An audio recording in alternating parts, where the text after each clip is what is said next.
સુરતમાં સિવિલમાં આજથી અમરનાથ યાત્રા માટે મેડિકલ સર્ટિફિકેટ મળશે. તબીબો લેબોરેટરી રૂમ તથા ECGની અલાયદી વ્યવસ્થા કરાઈ. જૂની મેડિકલ કોલેજ બિલ્ડિંગની સામે મેડિકલ ફિટનેસ સર્ટિફિકેટ આપવાની કામગીરી કરવામાં આવશે. રોજાના 500 ટોકન આપવામાં આવશે.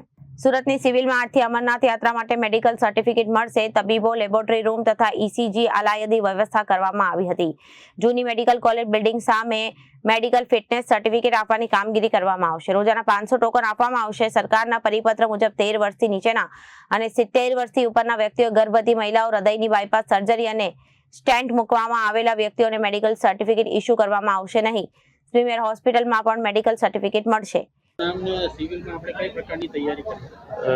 હું ડૉક્ટર લક્ષ્મણ ટેલિયાણી અહીંયા મેડિકલ ઓફિસર તરીકે છું અને સિવિલ હોસ્પિટલમાં નવી સિવિલ હોસ્પિટલ સુરત ખાતે શ્રી અમરનાથજી યાત્રાને જે 3 જુલાઈથી ચાલુ થઈ રહી છે એના મેડિકલ હેલ્થ ફિટનેસ માટેના જે તપાસ કરીને સર્ટિફિકેટો આપવાના છે એની કામગીરી આજથી ચાલુ કરવામાં આવી છે અને આજે સવારથી 9:30થી શરૂ કરવામાં આવી છે અને રોજના સુચારુ વ્યવસ્થા જળવાઈ રહે એ અર્થે રોજના 500 યાત્રીઓનો હેલ્થ ચેકઅપ કરવામાં આવશે.